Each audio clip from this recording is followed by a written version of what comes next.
अस्सलाम वालेकुम friends, students, learners. मेरा जो आज का टॉपिक है, आज को जो लेक्चर है, जिस टॉपिक में प्रेजेंट करने जा रहा हूँ, वो टॉपिक मेरा क्या है? फर्टिलाइजेशन है, एक्सटर्नल फर्टिलाइजेशन है। जिसकी एग्जांपल मैं सी अर्चन में लूंगा। फर्टिलाइजेशन है और ब्लॉकेज ऑफ पॉलीस्पर्मी है कि किस तरह एक्सटर्नल फर्टिलाइजेशन में रिलीज होने वाले स्पर्म्स जो कि वाटर में एक्वेटिक एनवायरनमेंट में रिलीज होते हैं और अलॉट ऑफ स्पीशीज जो हैं वो अपने अपने स्पर्म्स को रिलीज करती हैं इनसाइड द एक्वेटिक एनवायरनमेंट, और वो अपने एग्स को भी रिलीज करती हैं इनसाइड द एक्वेटिक एनवायरनमेंट। किस तरह जो अपनी ही स्पीशी का स्पर्म है वो किस तरह अपनी ही स्पीशी के एग को जाके ढूंढता है, उसको तलाश करता है, या स्पर्म एग के पास जाता है, या फिर एग जो है वो स्पर्म के पास आता है। कौन सी कंडीशन बाकी होती है, दोनों में ये देखना है कि स्पर्म अगर एग के पास जाता है तो क्या वजह है, उसको डायरेक्शन कौन प्रोवाइड करता है, उसको कैसे पता चलता है कि मैंने अपनी ही स्पीशी के एग के पास जाना है और ये जो एग है वो मेरी ही स्पीशी का है, उससे उसके साथ फर्टिलाइज करना है। ये उसको कौन बताता है, ये उसको डायरेक्शन कौन प्रोवाइड करता है, जिसकी वजह से उसे पता चलता है और वो अपनी ही स्पीशी के साथ जो है उसके एग के साथ वो फर्टिलाइज कर सकता है। ये चीज जो है ये कैसे वकूफ पजीर होती है कि स्पीशी स्पेसिफिक जो है वो स्पर्म वो अपनी ही स्पीशी के एग के साथ फर्टिलाइज करता है। इस चीज को किस तरह देखा जा सकता है एक्सटर्नल फर्टिलाइजेशन में, बावजूद इसके कि वहां पे कोई एक स्पीशी नहीं है। अगर मैं एग्जांपल सी अर्चन की लेने जा रहा हूं या किसी और की, तो वहां पे सिर्फ सी अर्चन ही नहीं है जो एक्सटर्नल फर्टिलाइजेशन कर रहा है, वहां पे सिर्फ एम्फीबियंस ही नहीं है जो एक्सटर्नल फर्टिलाइजेशन कर रहे हैं, वहां पे फिशेस ही नहीं है जो एक्सटर्नल फर्टिलाइजेशन कर रही हैं। तो कहने का मतलब ये है कि भाई यहाँ पे अगर अलॉट ऑफ स्पीशीज पड़ी हुई हैं और अलॉट ऑफ स्पीशीज जो हैं वो क्या कर रही हैं, अपने स्पर्म्स और एग को पानी में एक्वेटिक एनवायरनमेंट में रिलीज कर रही हैं, और किस तरह जो है वो एक मुतलका स्पीशी का, उसी स्पीशी का स्पर्म अपनी ही स्पीशी के एग के साथ फर्टिलाइज करता है और उसको यकीनी बनाता है। और हाँ, जबकि पानी में एक्वेटिक एनवायरनमेंट में अलॉट ऑफ जो है मौजूद हैं, वहां पे स्पर्म्स भी मौजूद हैं, एग्स भी मौजूद हैं, मिलियंस ऑफ स्पर्म्स को रिलीज भी किया जाता है, और वहां पे इस बात की यकीनी कैसे बनाई जाती है कि एक तो डिफरेंट स्पीशीज में मौजूद गैमेट्स जो हैं वो अपनी ही स्पीशी के गैमेट्स को तलाश करके उनसे फर्टिलाइज करते हैं। दूसरी चीज कि अगर उनको फर्टिलाइज करते भी हैं तो एक ही स्पीशी के एग जो है वो अपनी ही स्पीशी के ज्यादा सारे स्पर्म्स को जो अट्रैक्ट करता है, या फिर वो अट्रैक्ट होते हैं, दोनों कंडीशन में कि स्पर्म खुद अट्रैक्ट होता है, किस वजह से अट्रैक्ट होता है, कौन उसको स्टिमुलस फराहम करता है, या फिर एग उसको स्टिमुलस फराहम करता है और उसको स्टिमुलेट भी करता है, अपने ही स्पीशी के एग को डायरेक्शन भी प्रोवाइड करता है। तो ये चीज कैसे वकूफ पजीर होती है, अगर एक स्पीशी का एग अपनी ही स्पीशी के स्पर्म को अट्रैक्ट कर रहा है, उसको डायरेक्शन प्रोवाइड कर रहा है कि वो किस जानिब बढ़ाए, उसकी जानिब आए और उसे फर्टिलाइज करे, तो फिर वो एक स्पर्म को तो नहीं ना डायरेक्शन जाएगी, वो तो बाकी उस तरह की स्पीशी में पड़े हुए स्पर्म्स को भी डायरेक्शन जाएगी, बाकी स्पर्म्स भी आएंगे उसकी तरफ फर्टिलाइज करने को दौड़ेंगे। तो उसको फर्टिलाइज करने के लिए जब वो स्पर्म पहुंचेंगे तो अल्टीमेटली सी बात है कि वो स्पर्म जब ज्यादा सारे एक एग के पास पहुंचेंगे तो वो एग जो है अपनी ही स्पीशीज के स्पर्म को उनसे ज्यादा जो इंटर हो सकते हैं एग के अंदर, उनसे बचाता किस तरह है, इस बात को यकीनी किस तरह बनाता है कि भाई एक जो स्पर्म है वही उसी स्पीशीज का स्पर्म अपना न्यूक्लियस दाखिल करे, अपना जेनेटिक मटेरियल दाखिल करे एग के अंदर और वही फर्टिलाइज कर सके। इसके बाद इसके साथ अलावा के कोई और जो है कोई भी और स्पर्म जो है वो उसको फर्टिलाइज ना कर सके, मतलब कि पॉलीस्पर्मी से बचाए अपने एग को कि ज्यादा स्पर्म जो है वो इंटर ना हो सके, सिर्फ जो है वो एक स्पर्म ही इंटर हो और एक ही स्पर्म जो है वो फर्टिलाइज कर सके। ठीक है, ये ब्लॉकेज ऑफ पॉलीस्पर्मी। और फिर उस ब्लॉकेज ऑफ पॉलीस्पर्मी में वो कौन कौन से तरीके अपनाते हैं, कौन कौन से मेथड अपनाते हैं जिनके जरिए वो एग अपने आप को बचा सकता है, पॉलीस्पर्मी से बचा सकता है। और फिर इसके साथ ये है कि क्या जब स्पर्म इंटर होता है, मुतलका स्पीशीज के स्पर्म की हम बात कर रहे हैं, वो जब इंटर होता है मतलब एग की मेम्ब्रेन के पास पहुंचता है तो वो किन रास्तों से गुजर के आता है? क्या वो डायरेक्ट जो स्पर्म है वो मूव करता है तो एग की मेम्ब्रेन के पास फौरन पहुंच जाता है? क्या रास्ते में कोई डिटेक्शन नहीं है? क्या वो उसको जो है वो चेक नहीं कर पाते? ठीक है, क्या उसके गिर्द कोई इन्वेलप नहीं है, कोई उसके गिर्द प्रोटेक्टिव जो लेयर नहीं है?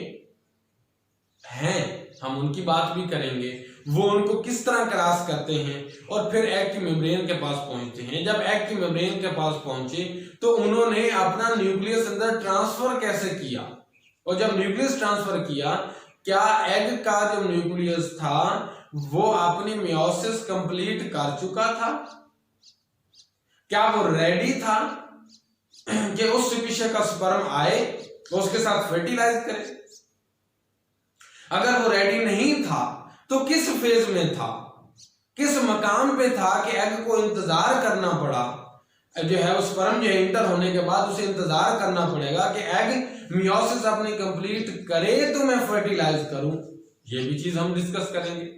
फिर ये है कि अगर वो एग का न्यूक्लियस अंदर दाखिल हो जाता है तो ऐसा क्या मेजरमेंट उठाया जाता है, ऐसा क्या जो है वो तरीका बनाया जाता है कि फौरन जो है वो एग अपने जो है वो प्रोटेक्शन को कायम करे और प्रोटेक्शन को कायम करते हुए पॉलीस्पर्मी से बचाएं?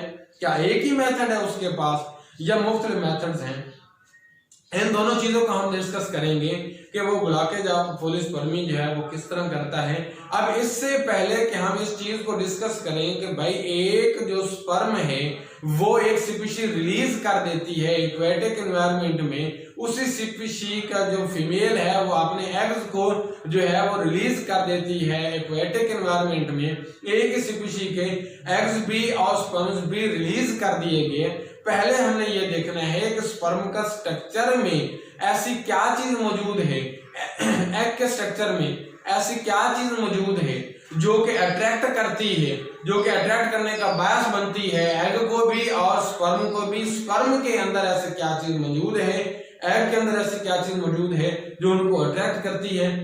इसके लिए हमें पहले स्पर्म का स्ट्रक्चर देखना है, एग का स्ट्रक्चर देखना है। मैं शुरू में कुछ लेक्चर मैंने दिए थे इनके रिलेटेड और उनमें मैं बता चुका हूं कि स्पर्म का स्ट्रक्चर क्या है, एग का स्ट्रक्चर क्या है।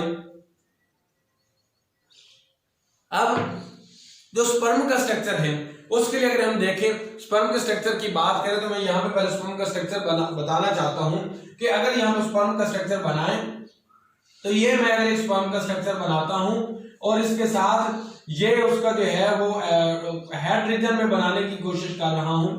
ये उसका जो है वो सारा टेल रीजन है स्पर्म का, ये उसका क्या है, टेल रीजन है, ये उसका टेल पार्ट है और ये हिस्सा जो है उसका जो है वो हेड पोर्शन कहलाता है, उसका हेड रीजन कहलाता है। किसका कहलाता है? स्पर्म का। ये हेड है, ये टेल है। हम यहाँ पे किसकी बात कर रहे हैं? स्पर्म के स्ट्रक्चर की बात कर रहे हैं। ठीक है, हमने यहाँ पर स्पर्म के स्ट्रक्चर की बात करनी है और स्पर्म के स्ट्रक्चर में हमने एक देखा है कि उसका हेड पोर्शन है, दूसरा हमने क्या चीज डिस्कस की है कि उसका टेल पोर्शन है, ये उसकी टेल है, ये यहाँ पे उसकी हेड की पोर्शन बात कर रहे हैं। अब इस हेड पोर्शन में ये उसका क्या पड़ा हुआ है, न्यूक्लियस पड़ा हुआ है। ये स्पर्म का क्या कहलाता है, न्यूक्लियस है। अब इस न्यूक्लियस के गिर्द जो है वो न्यूक्लियस के गिर्द जो है वो कुछ राइबोसोम्स भी पाए जाते हैं। राइबोसोम्स क्यों पाए जाते हैं, क्योंकि इस स्पर्म को जो है वो अपनी प्रोटीन्स बनानी है और वो जैसे अपनी प्रोटीन्स बनानी है उसके लिए वो राइबोसोम्स का सहारा लेता है और राइबोसोम्स जो हैं वो प्रोटीन बनाते हैं ट्रांसलेशन के जरिए और वहां पे जो मौजूद राइबोसोमल आरएनएज हैं और ट्रांसफर आरएनएज जो हैं वो क्या करेंगे, उस पैगाम को डीकोड, उसका जो है वो एंटीकोड करेंगे, उसको डीकोड करेंगे। वो पैगाम जो लेके आया है मैसेंजर आरएनए राइबोसोम्स के पास, और राइबोसोम जिनके दो यूनिट हैं, लार्जर सब यूनिट और स्मॉलर सब यूनिट, ये दोनों जो हैं वो एक्ट करते हैं और वहां पे जो है वो ट्रांसलेशन के नतीजे में प्रोटीन्स बनते हैं और उन प्रोटीन्स को इस्तेमाल किया जाता है, उससे एटीपी ली जाती है। अब उस प्रोटीन को तोड़ने के लिए और उससे एटीपी हासिल करने के लिए यहाँ पे मौजूद क्या होता है, माइटोकॉन्ड्रियाज मौजूद हैं। वो माइटोकॉन्ड्रियाज जो हैं वो क्या करेंगे, ये मैंने माइटोकॉन्ड्रिया बनाया है, वो माइटोकॉन्ड्रिया क्या करेंगे, एटीपी की प्रोडक्शन में इन्वॉल्व हैं। और आप लोग जानते हैं कि इस एटीपी की प्रोडक्शन की वजह से, एडिनोसिन ट्राइफॉस्फेट की प्रोडक्शन की वजह से जो एनर्जी, ये माइटोकॉन्ड्रिया है ये क्या कहलाता है, सेल का पावर हाउस कहलाता है। क्योंकि जितनी ज्यादा एनर्जी चाहिए होगी उतनी ज्यादा माइटोकॉन्ड्रिया की तादाद होगी। जिस सेल में वो पाया जाता है, जिस सेल में वो ऑर्गेनेली माइटोकॉन्ड्रिया पाई जाती है, उस सेल की मुनासबत से जितनी ज्यादा जो है वो क्या है, वहां पे ऑर्गेनेलीज होंगी, उसकी एनर्जी की रिक्वायरमेंट होगी, उतनी ज्यादा जो है वो माइटोकॉन्ड्रिया मौजूद होंगे, उतने ज्यादा क्या है, माइटोकॉन्ड्रिया मौजूद होंगे। ठीक है, उसके बाद क्या है कि अब माइटोकॉन्ड्रिया जो है एटीपी प्रोडक्शन में इन्वॉल्व हैं। अब क्यों, अब मैंने यहाँ पे ये कह दिया कि जितनी सेल की रिक्वायरमेंट होगी उतनी माइटोकॉन्ड्रिया की तादाद होगी। अब क्यों, माइटोकॉन्ड्रिया की तादाद सेल पे तो नहीं ना डिपेंड करेगी, माइटोकॉन्ड्रिया की तादाद जो है वो उसकी जो रेप्लिकेशन है, वो उसकी जो तादाद बढ़ रही है वो सेल की डिवीजन पे डिपेंड नहीं कर रही, वो कर रही है किस चीज पे, उसके अपने डीएनए पे।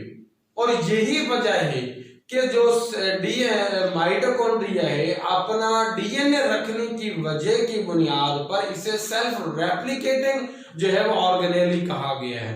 बाहर माइटोकॉन्ड्रिया यहाँ पे मौजूद होते हैं, उसके अलावा इसमें कुछ सेंट्रियोल्स भी मौजूद हैं।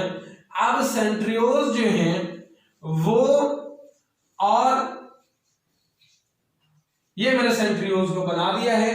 सेंट्रियोल्स जो हैं, अब इसमें क्या है, सेंट्रियोल्स ये स्पर्म में वो हिस्सा है, स्पर्म में वो हिस्सा है कि जो ऑर्गेनेली है, ये वो पार्ट है जो कि एग में स्पर्म की तरफ से जाता है। मतलब कि स्पर्म में जो है वो क्या चीज जाती है, स्पर्म न्यूक्लियस अपना भेजता है और स्पर्म न्यूक्लियस के अलावा क्या है, न्यूक्लियस के अलावा भेजता है कौन, सेंट्रियोल्स को भेजता है। ये दोनों चीजें जाती हैं कहां पे, एग के अंदर जाती हैं, स्पर्म का न्यूक्लियस भी और इसका सेंट्रियोल्स भी। अब मैं आगे बात करता हूं कि इस स्पर्म के इस हिस्से पे, फ्रंट हिस्से पे एक मेम्ब्रेन होती है। ये वाला हिस्सा जो है, ये वाला हिस्सा जो रीजन है, ये इसका क्या कहलाता है, एक्रोसोमल वेसिकल कहलाता है। क्या कहलाता है, एक्रोसोमल वेसिकल कहलाता है। अब एक्रोसोमल वेसिकल की इंपॉर्टेंस क्या है, इस एक्रोसोमल वेसिकल में ये जो मैंने डॉटेड शेप से जाहिर कर रहा हूं, ये डॉटेड शेप में एक्चुअली यहाँ पे ये प्रोटीन्स पड़े हुए हैं, ये एंजाइम्स पड़े हुए हैं, जो कि ये वो एंजाइम्स हैं जो कि प्रोटियोलिटिक हैं, जो कि क्या है, प्रोटियोलिटिक हैं, जो कि प्रोटीन्स को डाइजेस्ट करने के लिए इस्तेमाल होते हैं। एक तो यहाँ पे प्रोटियोलिटिक एंजाइम्स पड़े हुए हैं, दूसरा यहाँ पे कुछ रिसेप्टर्स पड़े हुए हैं। उन रिसेप्टर्स का नाम क्या है,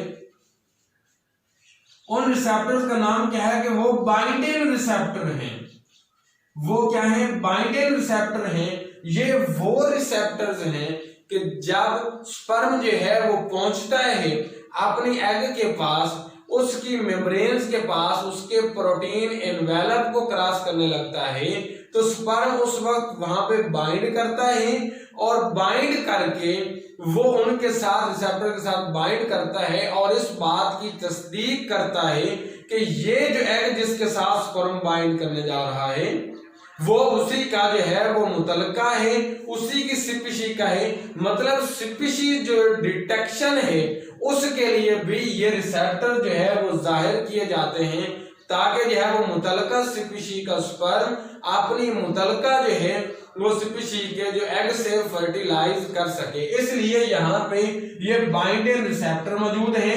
दूसरा प्रोटीन जो है एंजाइम मौजूद है। ये एंजाइम प्रोटियोलिटिक एंजाइम्स हैं जो प्रोटीन्स की डाइजेशन में इन्वॉल्व है, प्रोटीन्स की तोड़ फोड़ में इन्वॉल्व है। अच्छा, ये बात थी यहाँ पे स्ट्रक्चर की। उसके अलावा ये जो स्पर्म की टेल है, ये स्पर्म की जो टेल है उसका स्ट्रक्चर जो है वो एक्सोनीम की तरह है। वो एक्सोनीम क्या है कि इसमें मौजूद, हम जानते हैं कि 9+2 का कॉम्बिनेशन जो है वो इन्वॉल्व है। यहाँ पे जो ट्यूब्यूल्स का कॉम्बिनेशन है कि 9 जो है वो इस तरह करके एक पेयर की शक्ल में जो है वो डिप्लेट्स की शक्ल में मौजूद होती हैं, दो दरमियान में पड़ी हुई हैं जो कि कंप्लीट हैं। ये 9 इस तरह करके जो है वो साथ में पड़ी हुई हैं, एक दूसरे के साथ जुड़ी हुई हैं। अब ये जो आपस में जुड़ी, एक तो ये यहाँ पे सेंट्रल एक्सिस के साथ जुड़ी हुई है, मतलब इनके साथ जुड़ी हुई, हर एक जो है उस तरह करके जुड़ी हुई है। मैंने सिर्फ एक स्ट्रक्चर बनाया है, बाकी नहीं बनाया। अब इनके साथ कुछ जो है वो यूं करके स्ट्रक्चर पड़े हुए हैं। इन स्ट्रक्चर को हम कहते हैं डायनिन आर्म्स कहते हैं। इनको हम क्या कहते हैं, डायनिन आर्म्स कहते हैं। इन डायनिन आर्म्स में एंजाइम पड़े हुए हैं, इनके अंदर जो है वो प्रोटीन पड़ी हुई है। वो एंजाइम है जो कि एटीपीएज हैं, जो एटीपी को तोड़ने के लिए इस्तेमाल होते हैं। वो एटीपी जो यहाँ पे बनती है, उस जो माइटोकॉन्ड्रिया के जरिए एटीपी बनती है, उस एटीपी को तोड़ने के लिए यहाँ पे एटीपीएज एंजाइम मौजूद है डायनिन आर्म्स में, और ये एटीपी को तोड़ते हैं और एटीपी को तोड़ के क्या करते हैं, एनर्जी हासिल करते हैं कैलोरीज की शक्ल में। और वो एनर्जी जो है वो जो कैलोरीज की शक्ल में मिलती है, उसके नतीजे में ये जो स्पर्म की टेल है वो लैशिंग मूवमेंट की तरह जो है वो मूव करती है, और स्पर्म जो है वो उसके नतीजे में है जो मूव करता है। अगर ऐसा हो कि डायनिन आर्म्स में मौजूद प्रोटीन जो है, एटीपीएज एंजाइम जो है वो वर्क ना कर पाए, नतीजतन ये टेल हरकत नहीं कर पाएगी और इसके नतीजे में स्पर्म जो है वो मोशनलेस हो जाएगा, वो मूव नहीं कर पाएगा। तो उसे हम क्या कहेंगे, कैराटेजनल, उसे क्या कहेंगे, कैराटेजनल डिजीज जो है वो उसको कहेंगे कि वो कैराटेजनल डिजीज वाकई हो जाती है कि जब स्पर्म जो है वो उसके अंदर डायनिन आर्म जो है वो वर्क ना कर पाए, एटीपीएज एंजाइम वर्क ना कर पाए। चलो, ये तो स्पर्म का एक छोटा सा मैंने तारफी जो है वो स्ट्रक्चर मैंने बताया, इंट्रोडक्टरी जो है वो लेक्चर मैंने इसके मतलब दिया, ताकि इसके मतलब बताऊंगा तो इस एक्ट के मतलब बताऊंगा, तब फर्टिलाइजेशन के मतलब मैं बता सकता हूं। अब अगर मैं बात करता हूं, इसी के साथ मैं एग के स्ट्रक्चर की बात करता हूं, तो जरा हम एग के स्ट्रक्चर की तरफ आते हैं। अब जब एग के स्ट्रक्चर की बात की है तो एग जो है वो एक तो उसके अंदर मियोसिस जब होती है तो उसका जो न्यूक्लियस है, डॉटर न्यूक्लियस, वो कंप्लीट नहीं होता, वो मुख्तलिफ जो है किस्म के स्पीशीज में मुख्तलिफ होता है। किसी में वो मियोसिस 2 के मेटाफेज में अरेस्ट हुआ होता है, किसी में मियोसिस 2 अभी शुरू भी नहीं होती, किसी में मेटाफेज जो है वो कंप्लीट हो चुका होता है और इंतजार कर रहा होता है। मतलब वैरायटी है कि स्पीशीज, जो स्पीशीज वो चेंज करते हैं कि मुख्तलिफ स्पीशीज में वो मुख्तलिफ तरीकाकार अपनाते हैं, मुख्तलिफ किस्म के जो है वो स्पर्म्स उसमें अपने आप को जो है वो शामिल करते, एग जो है वो अपने आप को शामिल करते हैं, तो स्पर्म का इंतजार करते हैं, वो उनके स्पीशीज स्पेसिफिक होता है। अब यहाँ पे हम बात करते हैं कि ये न्यूक्लियस पड़ा हुआ है उसका, इस न्यूक्लियस में जो मियोसिस हो रही है। अगर मैं यहाँ पे सी अर्चन की एग्जांपल ले रहा हूँ, मैं एक्सटर्नल फर्टिलाइजेशन पढ़ाने के लिए मैं अगर सी अर्चन की एग्जांपल ले रहा हूँ, तो सी अर्चन में ये मियोसिस 2 में उसका जो पेरेंट न्यूक्लियस जो है वो अरेस्ट हो चुका होता है। वो क्या है, पेरेंट न्यूक्लियस जो है उसका अरेस्ट हो चुका होता है मियोसिस 2 में। अब इसके अंदर पड़े हुए हैं क्रोमोसोम्स वगैरह, फर्ज किया ये क्रोमोसोम्स हैं और ये यहाँ पे मियोसिस 2 में अरेस्ट हो चुका था, ठीक है। अब इसके गिर्द जो मौजूद है वो बाकी इसका मटेरियल मौजूद है, इसकी ये साइटोप्लाज्म में। अब इसके साइटोप्लाज्म में हम जानते हैं कि जो राइबोसोम्स भी मौजूद हैं, इसके पास जो है वो मैं यहाँ पे वैसे लिख रहा हूँ, इसमें राइबोसोम्स भी मौजूद हैं, इसके पास माइटोकॉन्ड्रिया भी मौजूद हैं, इसके पास क्या मौजूद है, राइबोसोम भी मौजूद है, इसके पास माइटोकॉन्ड्रिया भी मौजूद है, बाकी चीजें भी मौजूद है मास सेंट्रियोल्स के। अब इसके पास जो है ये रीजन है इसका सेल मेम्ब्रेन का, ये इसका क्या है, सेल मेम्ब्रेन है। अब इस सेल मेम्ब्रेन के इलाके में ये वाला जो रीजन है, इसका रीजन इस सेल का, ये जो मैं शो कर रहा हूं क्लोज डॉटेड से, ये जो क्लोज डॉटेड से मैं ये शो कर रहा हूं, एक्चुअली ये इसका क्या है, कॉर्टिकल रीजन कहलाता है। क्या कहलाता है इसका, कॉर्टिकल रीजन कहलाता है। और इस कॉर्टिकल रीजन में क्या पड़े होते हैं, छोटे छोटे ग्रेन्यूल्स पड़े होते हैं, जिनको कॉर्टिकल ग्रेन्यूल्स कहते हैं। और इन ग्रेन्यूल्स में एंजाइम्स भी मौजूद होते हैं, प्रोटीलिटिक एंजाइम्स भी मौजूद होते हैं, प्रोटोमाइज एंजाइम्स भी मौजूद होते हैं, जो के बाद में पॉलीस्पर्मी से बचाते हैं। हम बाद में पढ़ेंगे कि कॉर्टिकल ग्रेन्यूल्स जो है किस तरह एक्सोसाइटोसिस के जरिए बाहर जाते हैं, और एक्सोसाइटोसिस के जरिए बाहर जाने के बाद ये कैसे जो है वो अपना बाकी एनवेलप जो है उसको रद्द करते हैं, स्पर्म को जो है वो बचाते हैं, किससे, एक्सटर्नल पॉलीस्पर्मी से बचाते हैं। अब क्या है कि इस वॉल के गिर्द, मैं जो कि सीएचएल की बात कर रहा हूं, तो इसके गिर्द जो है ये सारी तरफ फैला हुआ, लेकिन मैं इसको सिर्फ एक साइड से शो कर रहा हूं।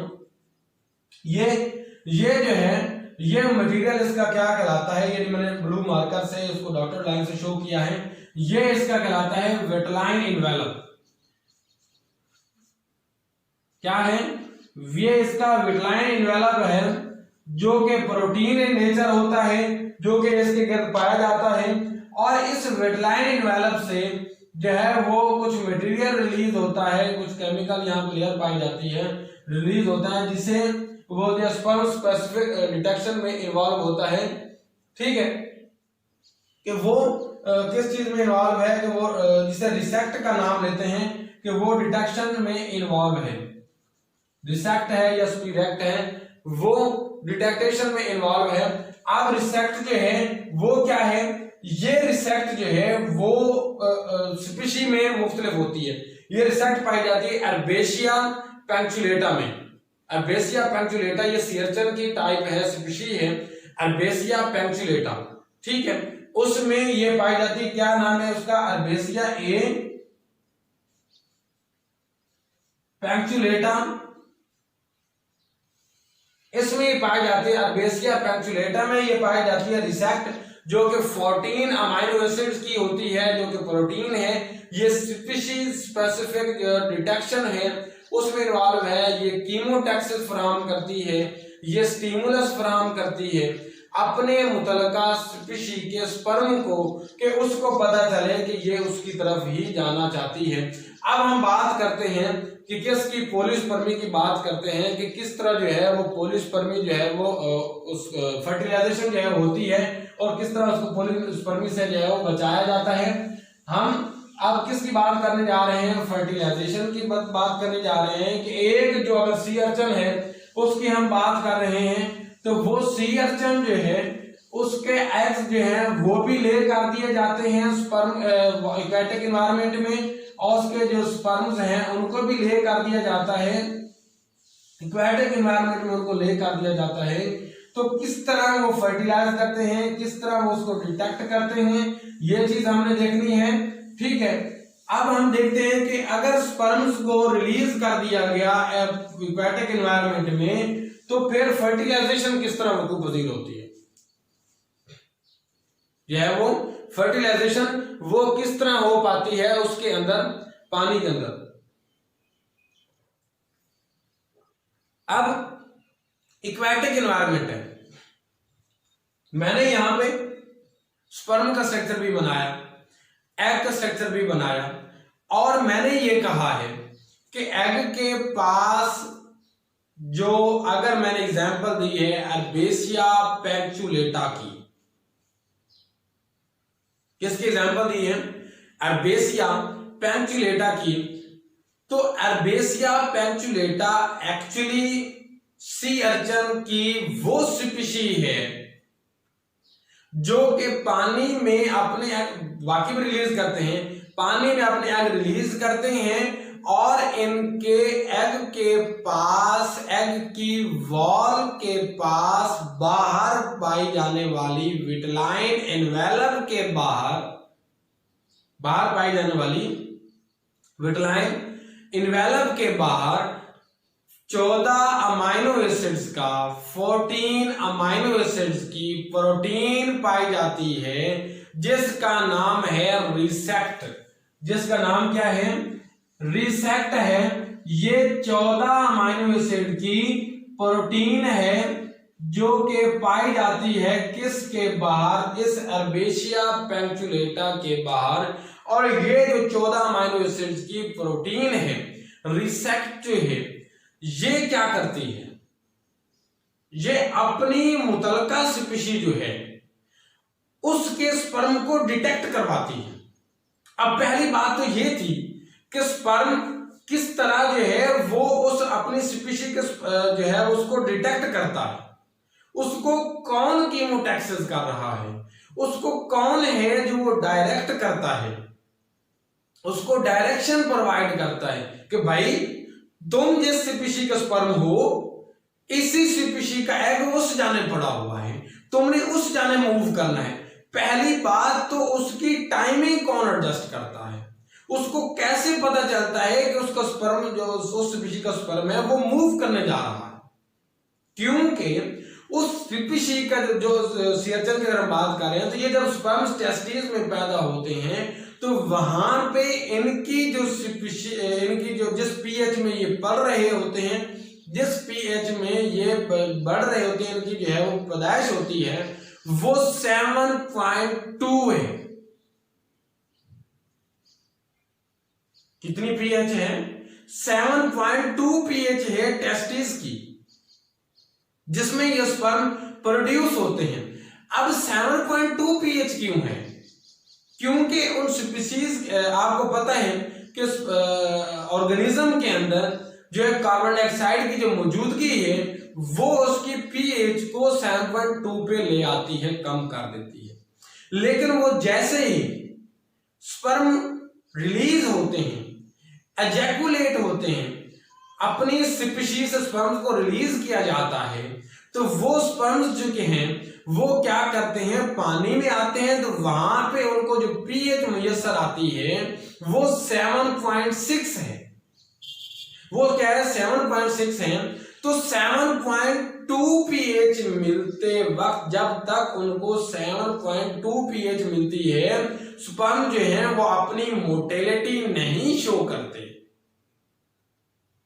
स्पर्म्स जो हैं वो क्या करते हैं, अपनी मोटेलिटी को शो नहीं करते, वो मोटाइल नहीं होते, वो मूव नहीं कर पाते, वो मोशन नहीं दिखाते, वो हरकत नहीं कर पाते, जब तक उनको 7.2 पीएच मुयस्सर आती है।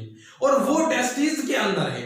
जैसे उनको इजैकुलेट किया जाता है, उनको कहां पे इजैकुलेट किया जाता है, एक्वेटिक एनवायरनमेंट में इजैकुलेट किया जाता है, तो उस वक्त क्या होता है कि उस वक्त पानी के अंदर उनको जो पीएच मुयस्सर होती है, एक्वेटिक एनवायरनमेंट में जो पीएच मुयस्सर होती है वो 7.6 है, और 7.6 जो पीएच है वो भी एक इंडिकेटर है, वो भी एक स्टिमुलस है।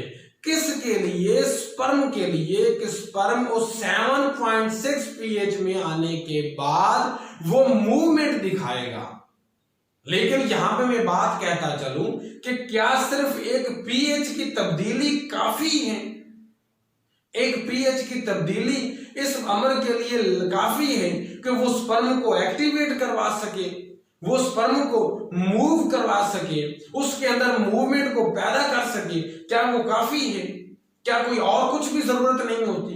नहीं, यहां पे क्या है कि एग जो है वो स्पर्म को डिटेक्ट भी करवाता है। जो स्पर्म स्पीशीज जो स्पेसिफिक अट्रैक्शन है उसको भी कैम करता है। मतलब कि जो एक ही स्पीशी का स्पर्म है वो अपनी ही स्पीशी के एग के साथ फर्टिलाइज कर सके, सिर्फ उसी को डिटेक्ट करके उसी की तरफ मूव कर सके। ना तो सिर्फ ये है कि स्पर्म एग जो है वो सिर्फ स्पर्म की वो अट्रैक्शन को उसको कीमोटैक्सिस फराहम करता है, सिर्फ उसको कीमोटैक्सिस फराहम नहीं करता, उसको स्टिमुलस फराहम नहीं करता, बल्कि साथ साथ उसको डायरेक्शन भी प्रोवाइड करता है। दोनों, एक तो स्पर्म स्पीशी जो है वो स्पेसिफिसिटी को वो कायम करता है कि एक स्पर्म अपनी ही स्पीशी के एग के पास जाए, दूसरी चीज उसको डायरेक्शन प्रोवाइड करता है कि इतने बड़े एनवायरनमेंट में, एक्वेटिक एनवायरनमेंट में मुख्तलिफ स्पीशीज के एग्स पड़े हुए हैं, उसने किस एग के पास जाना है ये डायरेक्शन भी एग प्रोवाइड करता है। ये डायरेक्शन भी कौन प्रोवाइड करता है? एग प्रोवाइड करता है। एग के जो है वॉल के बाहर, विटलाइन इनवेलप के बाहर जो पड़ी हुई रिसेक्ट है वो डायरेक्शन फराहम करती है। अब हम बाद में देखेंगे कि वो डायरेक्शन किस तरह फराहम करती है। दो बातें हुई, स्पर्म की जो स्पीशीज स्पेसिफिक अट्रैक्शन है उसको जो है वो कायम करता है, कीमोटैक्सिस फराहम करता है, तीसरी चीज, तीन बातें होगी, डायरेक्शन फराहम करता है कि किधर मूव करना है। इस बात की यकीन दहानी करता है कि स्पर्म अपनी स्पीशी के एग के पास पहुंचा है। दूसरी चीज किस बात की कायम करता है कि वो एग उस अपने स्पर्म को कीमोटैक्सिस फराहम करता है, स्टिमुलस देता है कि भाई तुमने जो है ये अपने एग की तरफ से एक जो है वो मिला स्टिमुलस, तुमने इधर जाना है। तीसरी चीज के डायरेक्शन भी प्रोवाइड करता है कि जिधर जिधर एग पड़ा है स्पर्म उधर ही मूव करता है। स्पर्म इतना सियाना हो गया है, स्पर्म को इतना कैसे पता चल गया कि उसने जाना है, उसकी सिर्फ इतनी ज्यादा स्पीशीज के एग्स पड़े हैं और वो सिर्फ अपनी स्पीशी के एग के पास पहुंचता है। ये चीज एग की तरफ से प्रोवाइड की जाती है, ये डायरेक्शन जो है वो एग प्रोवाइड करता है। चौथी चीज जो है वो क्या है कि टाइमिंग जो है वो भी एग फराहम करता है। कब उसको मटेरियल रिलीज करना है ये एग जानता है कि एग के अंदर जो न्यूक्लियस पड़ा है क्या वो इस स्टेज पे पहुंच चुका है कि अब वो स्पर्म के इंतजार में मुकम्मल तौर पर रेडी है। वो चाहे मियोसिस 2 में रुका हो, चाहे वो मियोसिस 2 के मेटाफेज में रुका हो, चाहे वो मियोसिस 2 कंप्लीट कर चुका हो, इससे बात नहीं है। मैं ये कह रहा हूं कि क्या एग रेडी है। वो टाइमिंग को जो है वो परफेक्ट बनाता है कि किस वक्त स्पर्म जो है एग की तरफ चलेगा। तो वो टाइमिंग इसके लिए मिलर ने क्या किया, मिलर ने जो है वो एक्सपेरिमेंट्स किए। किसने? मिलर ने एक्सपेरिमेंट किए। और मिलर ने क्या देखा जो है, उसने देखा, क्या एक्सपेरिमेंट किए उसने जो है वो एक स्लाइड पे उसने जो है वो क्या लिया, स्पर्म्स लिए और उन स्पर्म्स में रिसेक्ट का एक ड्रॉप डाल दिया।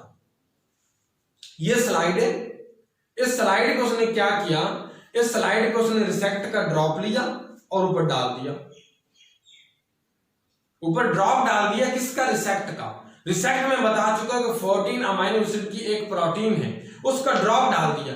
वो ये देखता है कि जब तक रिसेक्ट नहीं डाली थी स्पर्म ने अपनी मोटिलिटी शो ही नहीं की, उसने अपनी मूवमेंट शो ही नहीं की, उसने मूवमेंट ही नहीं शो की, वो जहां पे पड़ा रहा, उसने नहीं मूवमेंट शो की, उसने कोई मोटिलिटी शो नहीं की।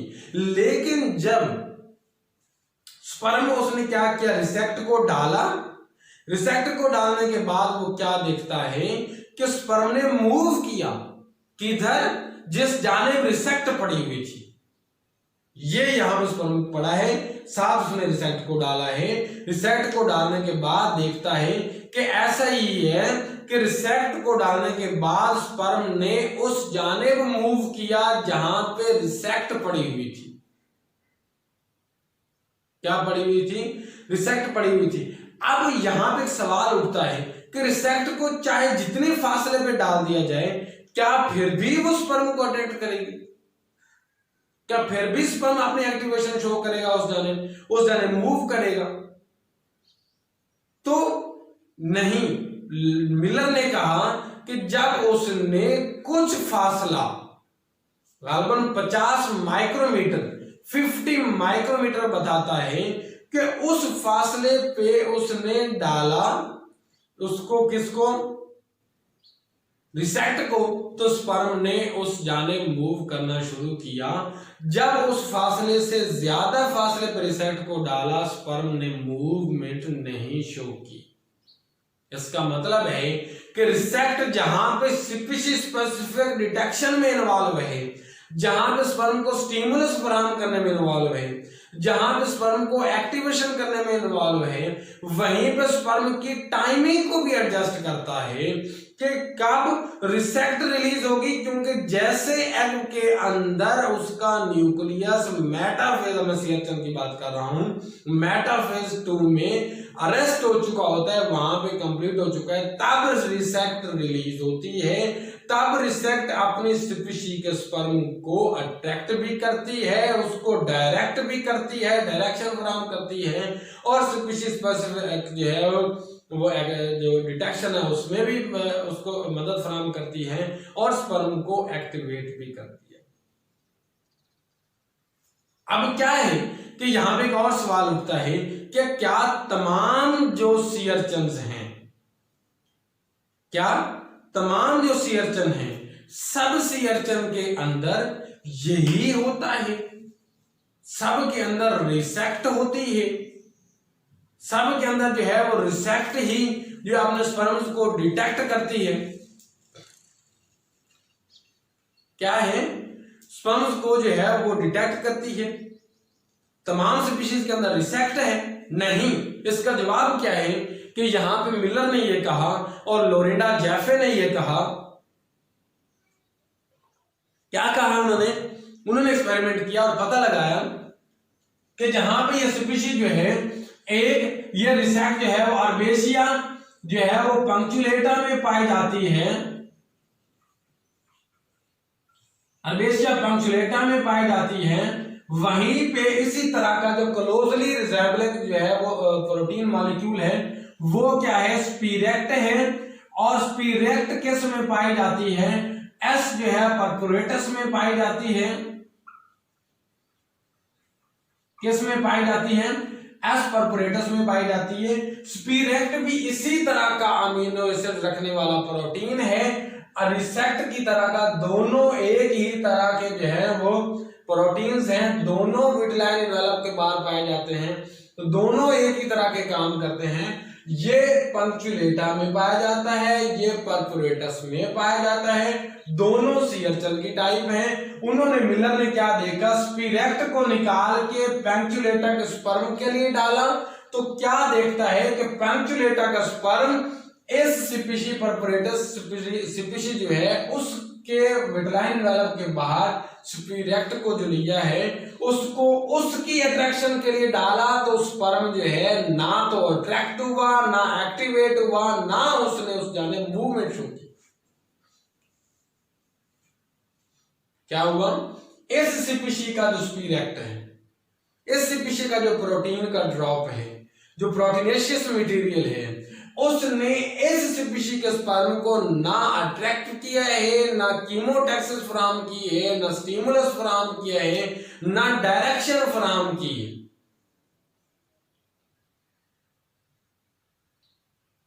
बात की समझ आ गई? उसको डायरेक्शन फराहम नहीं की है। जो है इसका मतलब पता चला कि इस स्पीशी का प्रोटीन जो स्पिरेक्ट पड़ी है वो डिटेक्ट नहीं कर सकती है, उसको अट्रैक्ट नहीं कर सकती है। तो फिर क्या होता है कि उसमें उन्होंने देखा कि रिसेप्ट को लिया और रिसेप्ट को लेके परफोरेटस के स्पर्म के लिए उन्होंने फराहम किया। तो क्या देखते हैं कि इसको लिया इसके स्पर्म के लिए, तो रिसेप्ट ने परफोरेटस के स्पर्म को भी वही रिएक्शन शो करवाया जो स्पिरेक्ट ने पेंचुलेटा के लिए शो किया था। मतलब रिसेप्ट जो है वो अपनी स्पीशी के स्पर्म पेंचुलेटा को तो डिटेक्ट करता है, उसकी तो कीमोटैक्सिस फराहम करता है, उसको तो डायरेक्शन फराहम करता है, उसकी तो मूवमेंट करने में मदद देता है, उसकी तो टाइमिंग को एडजस्ट करता है, मगर ये रिसेप्ट परफोरेटस के लिए ये काम नहीं करता। परफोरेटस के लिए काम ये नहीं करता। मतलब स्पिरेक्ट परफोरेटस के लिए इफेक्टिव है, रिसेप्ट पेंचुलेटा के लिए इफेक्टेड है। इस बात का पता चला कि स्पीशीज जो है, मोस्ट स्पीशीज में, सीएचएल की स्पीशीज में एग्जांपल दे रहे हैं कि सब एक ही तरह की प्रोटीन्स नहीं है जो उसको डिटेक्ट करती हूं, वो मुख्तलिफ किस्म की प्रोटीन्स हैं जो क्या करती हैं, उसको डिटेक्ट करती हैं अपनी स्पीशी के लिए। तो ये स्पीशी स्पेसिफिसिटी के लिए बहुत ही अहम है जो उसको डिटेक्ट करता है। बात की समझ आ गई? ये था वो मॉलिक्यूल, ये जो है वो प्रोटीन का मॉलिक्यूल था जो डिटेक्ट कर रहा था अपने स्पीशी के स्पर्म को। अब होता क्या है कि जैसे ये रिलीज हुआ, अब क्या है कि मैंने एग्जांपल दी है, उस वक्त भी मैंने कहा है कि ये एक स्पीशी का जो है स्पर्म में बना रहा हूं, स्पर्म जो है वो ये स्पर्म मैंने बना दिया, ठीक है। अब क्या हुआ कि ये एग पड़ा हुआ है, इस एग में ये न्यूक्लियस पड़ा हुआ है, इसकी गति ये वेटलाइन एनवेलप है, ठीक है, इसकी गति वेटलाइन एनवेलप है, और ये मैं उसके जो है वो कुछ शो कर रहा हूं कि ये स्पिरेक्ट उसने ट्रैवल की, इसने भेजी, जब वो स्पिरेक्ट किसके पास आ रही है, स्पर्म के पास आ रही है। अब स्पिरेक्ट जो है वो यहाँ पे स्पर्म के पास आने के बाद वो क्या करेगी, वो कैसे इफेक्ट करती है स्पर्म की मेम्ब्रेन को कि स्पर्म उसकी तरफ मूव करता है।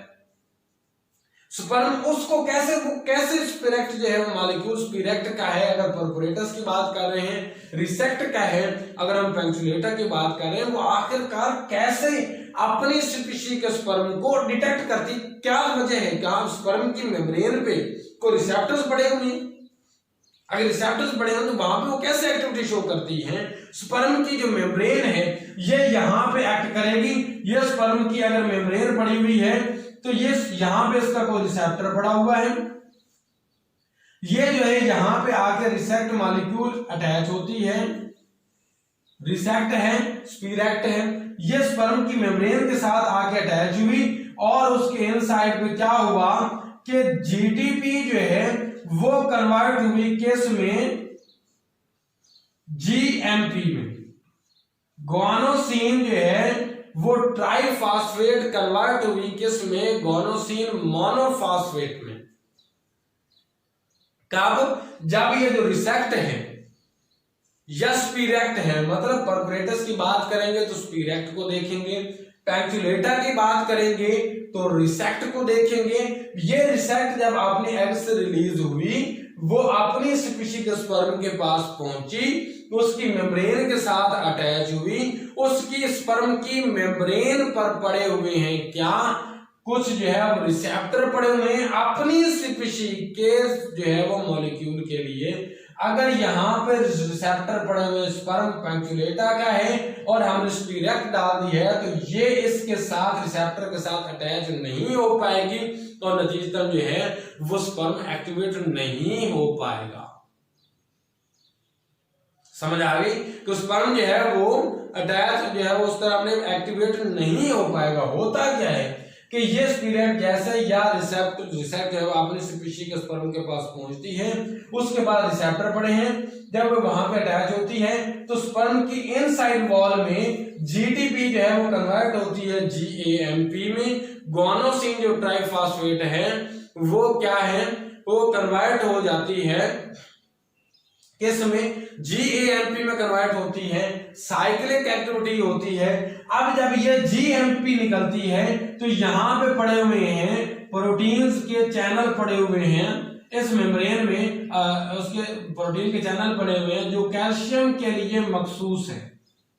किसके लिए मखसूस हैं, कैल्शियम के लिए मखसूस हैं। जब ये जीएमपी पहुंचेगी प्रोटीन के चैनल्स के पास, कैल्शियम रेलेवेंट जो चैनल्स हैं उनके पास पहुंचेगी, ये इनको क्या करेगी, ओपन कर देगी। क्या कर देगी, ये साइकिल जीएमपी जो है वो पहुंचेगी किसके पास, प्रोटीन चैनल्स के पास, उनको ओपन कर देगी। जब प्रोटीन चैनल्स ओपन होंगे तो कैल्शियम आयन जो है वो मेम्ब्रेन की बाहर वाली साइड से अंदर वाली साइड पे इंटर होना शुरू होंगे। मतलब जो है कैल्शियम आयंस की जो इनफ्लक्स मूवमेंट है वो जारी हो जाएगी। कैल्शियम जो है बाहर वाली साइड से अंदर वाली साइड में इंटर होना शुरू हो जाएगी। और जब कैल्शियम बाहर वाली साइड से अंदर वाली साइड मूवमेंट अंदर होना शुरू हो जाएंगे तो स्पर्म उस जानिब मूव करेगा जिस जानिब से उसका पोटेंशियल चेंज हुआ, जिस जानिब से उसके कैल्शियम आयंस इनसाइड इनफ्लक्स करने लग गए, स्पर्म उसी जानिब मूव करना शुरू कर देगा। और ये क्यों कर हुआ, किस वजह से हुआ, जस्ट ये रिसेक्ट या स्पिरेक्ट जो है अपनी मुतलका स्पीशी की उस जानिब से अटैच होगी और नतीजतन कैल्शियम जो है वो चैनल ओपन होंगे और कैल्शियम आयंस इनसाइड मूव करना शुरू करेंगे। जब कैल्शियम आयन इनसाइड मूव करना शुरू करेंगे, जिस जानिब से कैल्शियम आयंस की इनफ्लक्स मूवमेंट होगी अंदर की जानिब, नतीजतन क्या होगा, उसी जानिब से वो स्पर्म जो है उसकी जानिब मूव करना शुरू करेगा, उसकी मेम्ब्रेन में डायनेन आर्म जो है उसको प्रोपेल करेंगे और नतीजतन जो है वो स्पर्म उस जानिब मूव करेगा जिधर उनका जो रिसेक्ट या स्पिरेक्ट आ रही थी। और रिसेक्ट या स्पिरेक्ट किस जानिब से आ रही थी, अपने मुतलका एग की जानिब से रिलीज होकर आ रही थी। नतीजतन जो है कि इस रिसेक्ट ने एक तो स्पर्म को कीमोटैक्सिस फराहम की, दूसरी इसने क्या चीज फराहम की, स्पर्म को एक्टिवेशन फराहम की, तीसरी क्या चीज फराहम की, स्पर्म को डायरेक्शन फराहम की कि स्पर्म अपनी स्पीशी के एग की तरफ जो है वो मूव कर सके। किसकी जानिब मूव कर सके, अपनी ही स्पीशी के एग की जानिब। यहाँ पे बात की समझ आ गई, यहां तक हमें बात का पता चल गया जो है वो क्या है कि वो स्पीशी जो है स्पर्म उसकी जानिब मूव करेगा। अब जब स्पर्म उसकी जानिब मूव करेगा तो स्पर्म मूव करता हुआ पहुंच गया जो है वो उसकी वॉल के साथ जो है वो पहुंच गया, वो स्पर्म वहां पे पहुंच गया। जैसे ही स्पर्म उसके विटलाइन इन्वेलप के पास पहुंचेगा तो दूसरा काम क्या करेगा, स्पर्म जो है वो अपनी एक्टिवेशन करवाएगा, किस लिए, ताकि विटलाइन इन्वेलप के साथ बाइंड हो सके। किसके साथ बाइंड हो सके, अपने स्पीशी के एग की वॉल के बाहर पाए जाने वाले विटलाइन इन्वेलप के साथ वो बाइंड हो सके। अब जब यहां पे स्पर्म पहुंचेगा तो ये स्पर्म जो है इसकी कुछ इस तरह जो है उसके अंदर मूवमेंट होगी कि ये अगर ये स्पर्म है, ठीक है, तो ये स्पर्म है फर्ज किया, और इसके बाहर जो है ये उसकी एप्रोसोमल वेसिकल है। अब ये क्या करेगी, ब्रस्ट होगी, और ब्रस्ट होने के नतीजे में क्या होगा कि ये इधर मूव होगा, सिरा ये भी इधर मूव होगा। नतीजतन क्या है कि ये लेवल जो है ये बाहर की जानिब बढ़ेगा। ये रीजन जो है बाहर की जानिब बढ़ेगा, ये वाला हिस्सा ये बाहर की जानिब बढ़ेगा, ये वेसिकल फटेगी और नतीजतन यहां से प्रोटीन्स बाहर आएंगे। ये प्रोटीन्स यहां पे बाहर आएंगे और इन प्रोटीन्स कौन से एंजाइम्स हैं, प्रोटीओलिटिक एंजाइम्स हैं, ये बाहर आएंगे और बाहर आने के बाद क्या करेंगे, इस विटलाइन इन्वेलप को डाइजेस्ट करते जाएंगे, वो इसको डाइजेस्ट करेंगे। लेकिन इससे पहले जो एक्रोसोमल प्रोसेस होता है, एक्रोसोमल मेम्ब्रेन जो प्रोसेस होता है स्पर्म के अंदर, वो क्या होता है कि स्पर्म एटलीस्ट जो है वो कुछ इस स्टेज में आता है, पहले ये कुछ यूं करके मेम्ब्रेन बनती है, ये स्पर्म जो है इस तरह करके बनता है, ये जो उसकी बाहर वेसिकल वाला हिस्सा था ये वो है, फिर ये अपने आप को कुछ यूं तरतीब देता है, जो है वो इस शेप में बना के ले आता है, ठीक है। ये स्पर्म का न्यूक्लियस था। इस हिस्से को हम क्या कहते हैं, एक्रोसोमल प्रोसेस कहते हैं। इसको हम क्या कहते हैं, एक्रोसोमल प्रोसेस कहते हैं। अब इस एक्रोसोमल प्रोसेस पे क्या है, बाइंडिंग प्रोटीन्स मौजूद हैं। इस पे क्या मौजूद हैं, बाइंडिंग प्रोटीन्स मौजूद हैं। अब ये बाइंडिंग प्रोटीन्स क्या काम करती हैं, ये उसको अटैचमेंट में मदद देती हैं। क्या हो गया कि अब ये स्पर्म जब यहां पे पहुंचा तो ये यहां पे क्या हुआ कि ये मैं यहां पे एक्रोसोमल प्रोसेस की शेप शो करने लगा हूं कि ये फिर स्पर्म है, स्पर्म है, ये एक्रोसोमल प्रोसेस है। अब ये यहां पे जब विटलाइन इन्वेलप के साथ अटैच होने जा रहा है, जब ये एक्सोसाइटोसिस हुई और बाहर वाली एक्रोसोमल वेसिकल फटी, और एक्रोसोमल वेसिकल के फटने के नतीजे में जो प्रोटीन्स थे वो बाहर की जानिब निकले, वो प्रोटीलिटिक एंजाइम जो थे वो बाहर की जानिब निकले, और बाहर की जानिब निकलते ही उन्होंने पहला काम क्या किया कि इस विटलाइन इन्वेलप को, जैसे जेली पड़ी होती है उस शेप का ये होती है, ये उसको प्रोटीलिटिक एंजाइम डाइजेस्ट करते जाएंगे, आगे आगे से डाइजेस्ट करते जाएंगे। जैसे वो उसको आगे आगे से डाइजेस्ट करेंगे, पीछे स्पर्म जो है वो उस जानिब मूव करता जाएगा। अब स्पर्म यहाँ पे मूव कर रहा है, उसका एक्रोसोमल प्रोसेस यहाँ पे, तो उसकी एक्रोसोमल प्रोसेस पे यहाँ पे पड़ी हुई ये बाइंडिंग प्रोटीन जो है, इस जानिब भी और इस जानिब भी विटलाइन इन्वेलप के साथ बाइंड करेंगी। विटलाइन इन्वेलप में रिसेप्टर्स पड़े हुए हैं जिसे एन-ग्लूकोसामाइन ट्रांसफेरेज एंजाइम कहते हैं। क्या कहते हैं, एन-ग्लूकोसामाइन जो है वो ट्रांसफेरेज एंजाइम कहते हैं। वो इस बाइंडिंग प्रोटीन के साथ अटैच होती हैं। और हाँ, याद रखिएगा, ये स्पर्म एग में सीधा विटलाइन इन्वेलप में अटैच नहीं होता, ये थोड़ा टेंजेंशियल एंगल जो है बनाता है, तकरीबन 45 के एंगल, 90 के एंगल पे नहीं, इसके 45 के एंगल पे ये बनाता है और थोड़ा तिरछा अटैच होता है। क्यों? क्योंकि इसके फ्रंट हेड पे जो है वो बाइंडिंग प्रोटीन नहीं होती, इसकी साइड पे होती है, ताकि वो बाइंडिंग प्रोटीन पहले विटलाइन इन्वेलप के साथ अटैच हों, वहां पे बाइंडिंग बनाए, एन-ग्लूकोसामाइन ट्रांसफेरेज जो है वो डिटेक्ट करे।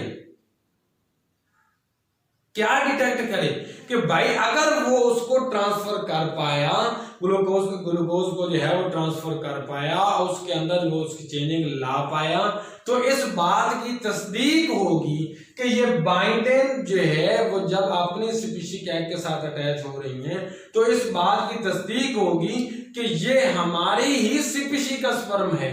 ये सीएचएल इस बात की तस्दीक करेगा कि ये उसी स्पीशीज का स्पर्म अपने ही स्पीशीज के एग के साथ मिल रहा है। अगर वो यहाँ पे अटैच नहीं हो पाएगी तो मतलब क्या है कि ये उसकी स्पीशीज का स्पर्म नहीं है, वो अटैचमेंट नहीं हो पाएगी। तो यहाँ पे स्पीशीज को जो है वो स्पेसिफाई किया गया है कि मुतलका स्पीशीज का स्पर्म ही एग के साथ जो है वो अटैच कर सके, मुतलका स्पीशीज का जो स्पर्म है वही एग के साथ अटैच कर सके। और ये तिरछा जो है वो अटैच करता है, इस बाइंडिंग का तस्दीक करता है कि वाकई ही वो मुतलका स्पीशीज का स्पर्म था या नहीं था, मुतलका स्पीशीज के एग से ही वो बाइंड हुआ या नहीं हुआ, मतलब मुतलका स्पीशीज का स्पर्म अपनी स्पीशीज के साथ बाइंड हुआ या नहीं हुआ। तो जब ये यहाँ पे बाइंड करेगा तो नतीजा क्या होगा, मैंने कहा है कि पहले एक्सोसाइटोसिस के नतीजे में उसके प्रोसेस में एंजाइम बाहर रिलीज होते जाएंगे और वो एंजाइम आगे आगे जो है वो डाइजेस्ट करते जाएंगे विटलाइन इन्वेलप को, और पीछे जो है वो स्पर्म जो है वो बाइंड होकर डिटेक्ट भी होता आएगा। और ये सिर्फ पहली जगह पर डिटेक्ट नहीं होता, आगे तक डिटेक्ट करवाता जाता है और वो मूव करता जाएगा अपनी एग के पास। अब पहली चीज यहां पे सवाल उठता है कि स्पर्म आखिर एक्रोसोमल प्रोसेस करता क्यों है? स्पर्म जो है वो एक्रोसोमल प्रोसेस है क्यों करता है? दो वजूहात है। एक ये कि स्पर्म अपनी इस शेप में आता है ताकि स्पर्म को कम से कम रेजिस्टेंस का जो है वो सामना करना पड़े और स्पर्म जो है उसको जो है वो इजीली अपनी मूवमेंट करवा सके। स्पर्म जो है वो क्या करे, अपनी इजीली मूवमेंट करवा सके, ठीक है, और जो है वो स्पर्म इजीली मूव हो सके आगे की तरफ, उसकी फ्रिक्शन को कम किया जा सके। दूसरी चीज यहां पे क्या है, एक तो फ्रिक्शन को कम किया जा सके ताकि स्पर्म मूव हो सके, दूसरी चीज यहां पे बाइंडर का डेवलप होना था ताकि उस स्पीशीज की डिटेक्शन में इन्वॉल्व हो सके। तीसरा यहां पे क्या है कि इन एंजाइम्स के रिलीज होना था एक्सोसाइटोसिस के तहत ताकि वो विटाइन एनवेलप को डाइजेस्ट कर सके और स्पर्म की मूवमेंट हो सके। तो लिहाजा जैसे स्पर्म वो आगे विटाइन एनवेलप को डाइजेस्ट करते आएंगे, स्पर्म ट्रेवल करता करता मेम्ब्रेन तक पहुंच जाएगा। जब स्पर्म अपने उसकी मेम्ब्रेन तक, एग की मेम्ब्रेन तक पहुंच चुका तो क्या करेगा, स्पर्म जो है वो यहाँ पे पहुंचा। अब यहाँ पे ये चीज देखो कि ये स्पर्म पहुंच रहा है, ये एक्रोसोमल प्रोसेस जो हो रहा है, यहाँ पे उसकी जो बाइंडर प्रोटीन अटैच होती हैं, जो एंजाइम रिलीज होते हैं, क्योंकि ढेर सारे स्पर्म पड़े हुए हैं और वो एग के चारों तरफ से स्पर्म मूव करेंगे अपनी तरफ, तो ये एक तो उन स्पर्म्स की मूवमेंट को स्लो कर देगा, इस बात को यकीनी बनाएगा कि सारे sperms at a time cell membrane तक ना पहुंचे। एग की सेल मेम्ब्रेन तक सारे के सारे स्पर्म्स ना पहुंचे, वो वक्फे के साथ पहुंचे, कुछ उनके अंदर डिले होता जाए, उनकी मूवमेंट की वजह से उनको थोड़ा रेजिस्टेंस का सामना करना पड़ सके और उनको बार बार जो है वो डिटेक्ट करवाना पड़े कि भाई वो उसी स्पीशीज के स्पर्म है कि नहीं। जब वो पहुंचे एग की मेम्ब्रेन के पास तो यहां पे आगे क्या होगा, नतीजा क्या होगा, यहां पे वो एग की मेम्ब्रेन के पास पहुंचने के बाद स्पर्म क्या करेंगे, यहां पे जो है वो अपना न्यूक्लियस और सेंट्रियोज को जिस जगह पे वो स्पर्म पहुंचा वहां पे क्या करेगा, उसके जो है वो डाइजेस्ट करवाएगा मेम्ब्रेन को और उसके नतीजे में क्या होगा, वहां पे अपना न्यूक्लियस और सेंट्रियोज को अंदर ट्रांसफर कर देगा, किसके अंदर, एग की मेम्ब्रेन के अंदर। और जब ये ट्रांसफर होगा उस वक्त जो है, उस वक्त तक जो है एग का जो न्यूक्लियस था वो मेटाफेज 2 में अरेस्ट हो चुका था। वो जब एग का स्पर्म का न्यूक्लियस अंदर पहुंच जाएगा तब वो मियोसिस शुरू करेगा और फिर अपने मियोसिस मतलब जो मियोसिस 2 मेटाफेज से आगे है वो शुरू करेगा, उसको कंप्लीट करेगा, तब तक न्यूक्लियस को अंदर इंतजार करना पड़ेगा और वो फर्टिलाइज करेगा। जब ये स्पर्म ने अपना न्यूक्लियस दाखिल कर लिया, अब स्पर्म अगला प्रोसेस शुरू करता है अपना जो है पॉलीस्पर्मी से बचाने के लिए कि वो अपने एग को किस तरह पॉलीस्पर्मी से बचाता है, कौन से प्रोसीजर्स को अपनाता है। तो अब हम आगे बढ़ते हैं ब्लॉकेज ऑफ पॉलीस्पर्मी को। तो मैं बात कर रहा था कि यहाँ पे स्पर्म जो है वो न्यूक्लियस तक पहुंच जाता है और अपना जो न्यूक्लियर एग तक पहुंच जाता है और अपना जो न्यूक्लियर मटेरियल है वो इसके अंदर दाखिल कर देता है, वो उसके अंदर दाखिल कर देता है और वो जो स्पर्म का जो न्यूक्लियस मटेरियल है वो अंदर जाने के बाद उसे वेट करना पड़ता है, उसे इंतजार करना पड़ता है, क्योंकि जो एग का न्यूक्लियस है वो अभी डिवाइड नहीं हुआ होता, उसमें कैरियन काइनेसिस जो है वो अभी नहीं होती, कैरियोकाइनेसिस जो है वो अभी नहीं हुई होती, क्योंकि जो एग का न्यूक्लियस है वो मियोसिस 2 में, सियरचन की बात कर रहा हूं, मियोसिस 2 के मेटाफेज 2 में अरेस्ट हो चुका होता है, वो उसमें रुका होता है और इंतजार करता है कि जब स्पर्म का जेनेटिक मटेरियल जो है वो इस एग के अंदर दाखिल हो जाएगा तो वो अपनी मियोसिस 2 जो है वो कंप्लीट करेगा और उसकी मियोसिस 2 कंप्लीट करने के बाद फिर क्या होगा कि ये एस का न्यूक्लियस, स्पर्म का न्यूक्लियस और एग का न्यूक्लियस जो है वो आपस में फ्यूज करेंगे, फर्टिलाइज करेंगे। ये गलत बात है कि यहाँ पे स्पर्म जो है जो उसका न्यूक्लियस अंदर दाखिल होगा, दाखिल होने के बाद जो यहाँ पे स्पिंडल फाइबर्स पड़े हैं, जो फाइब्रिक स्ट्रक्चर्स पड़े हैं, वो क्या करेंगे, उसका न्यूक्लियस एग का और स्पर्म का जो न्यूक्लियस है उसको अपनी तरफ, उसकी उनकी कंट्रैक्शन की वजह से, उनकी क्या है, कंट्रैक्शन की वजह से वो दोनों न्यूक्लियस एक दूसरे के करीब आएंगे और वो फ्यूज करेंगे और फर्टिलाइज करेंगे। बहरहाल ये बाद का है, बाद में इस टॉपिक है, इसमें बाद में डिस्कस किया जाएगा। अब स्पर्म जो है साथ अपने सेंट्रियोज भी दाखिल करता है ताकि वो सेल जो है जब डिवाइड करने लगे, जाइगोट बन जाए और उसकी डिवीजन के बाद मतलब क्लीवेज स्टार्ट होने लगे, तो वो जो है वो पोज बनाने में उसको हेल्प दे, दो पोज दे, ताकि वो क्रोमोसोम जब आगे डॉटर सेल में जाएगा, क्लीवेज होने लगेगी, जाइगोट से सेल्स बनेंगे, तो वो क्या है, डिवाइड कर सके। ठीक है, अब यहाँ पे क्या था, हमने ब्लॉकेज ऑफ पॉलीस्पर्मी की बात करनी थी कि स्पर्म जिस मकाम पे, जिस जगह पे उसने एग को जो है वो अटैक किया है, जहां पे उसने एंट्री मारी है और अपना जो है वो मटेरियल दाखिल किया है, क्योंकि एग की जो वॉल है, जो एग की मेम्ब्रेन है, वो जो है वो इक्वली सारे अतराफ से, अपनी सारी साइड से वो इक्वली रिसेप्टिव है, कि मतलब उस एग की जानिब अगर उसकी किसी भी तरफ से, किसी भी साइड से कोई भी स्पर्म एंटर होता है, कोई भी स्पर्म पहले पहुंच जाता है, तो वो इक्वली चांस रखता है कि वो उसके साथ अटैच हो सके और अपना जेनेटिक मटेरियल दाखिल कर सके। लेकिन यहाँ पे जो पहले पहुंच जाएगा, ये नहीं है कि एक पहुंच जाएगा, उसने अपना जेनेटिक मटेरियल दाखिल कर दिया और उसके बाद वालों के लिए भी इक्वली चांस है ना, उससे पहले किसी भी स्पर्म के, उस स्पीशी के किसी भी स्पर्म के अपने एग की मेम्ब्रेन तक पहुंचने से पहले, अपनी मेम्ब्रेन के पहुंचने से पहले, उस अपने एग की मेम्ब्रेन तक पहुंचने से पहले एग की मेम्ब्रेन इक्वली रिसेप्टिव है, इक्वली रिसेप्टिव है अपने चारों अतराफ के जानिब से, अपनी हर तरफ से वो इक्वली रिसेप्टिव है कि वो कोई भी न्यू स्पर्म जो है वो इक्वली वहां पर, उसको इक्वल चांस है, वो पहुंच सकता है और अपना फर्टिलाइजेशन का इक्वल चांस रखता है। हाँ, मगर जब वो स्पर्म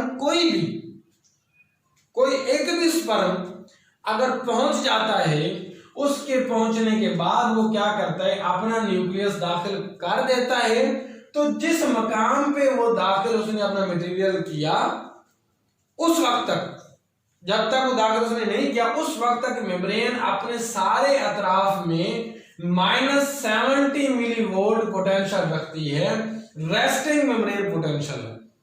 तो इसका मतलब हुआ कि रेस्टिंग मेम्ब्रेन पोटेंशियल जो है वो क्या है, कि वो किसी भी स्पर्म के लिए वो पॉइंट है कि स्पर्म उसकी वजह से न्यूक्लियस के साथ, मतलब उसकी सेल के साथ मेम्ब्रेन को अपना रिसेप्शन पॉइंट मान सकता है और वहां से अपना न्यूक्लियस दाखिल कर सकता है, एंट्रेंस करवा सकता है अपने न्यूक्लियस की।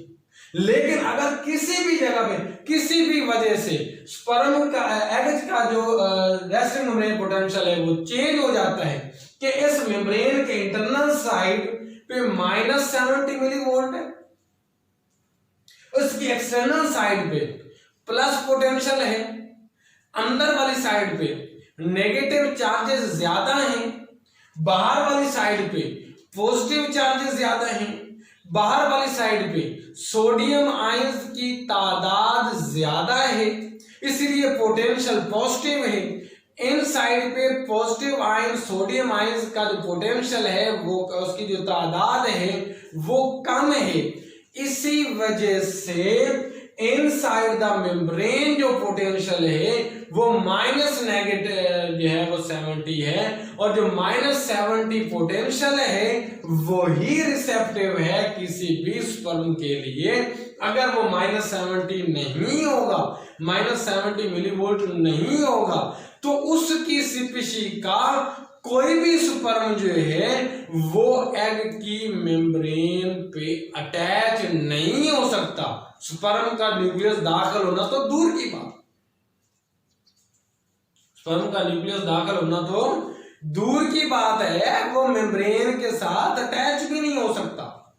क्योंकि पोटेंशियल -70 का उसके लिए रिसेप्टिव पॉइंट है, रिसेप्टिव पोटेंशियल है। जब स्पर्म ने अपना न्यूक्लियस दाखिल किया, जिस मकाम से न्यूक्लियस दाखिल किया उस मकाम पे 20 सेकेंड बाद स्पर्म के न्यूक्लियस अपना दाखिल करने के एग में 20 सेकेंड बाद 20 सेकेंड्स बाद उसमें पोटेंशियल चेंज होना शुरू हो जाएगा। उसमें क्या हो जाएगा? पोटेंशियल चेंज होना शुरू हो जाएगा।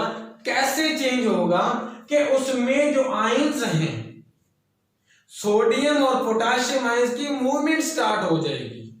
जो सोडियम चैनल्स हैं वो ओपन हो जाएंगे और क्या होगा कि सोडियम आयंस की जो इनफ्लक्स मूवमेंट है, इनसाइड द एग मूवमेंट है, वो बढ़ जाएगी।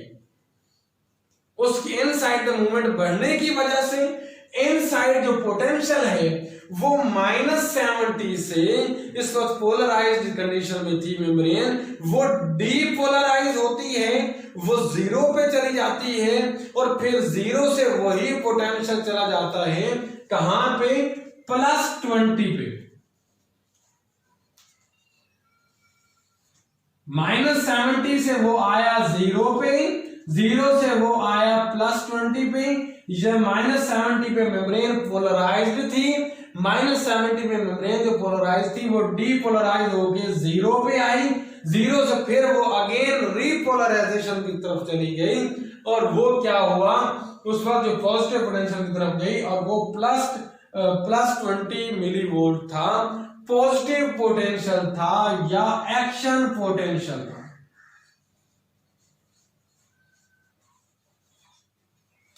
क्या था भाई? एक्शन मेम्ब्रेन पोटेंशियल था।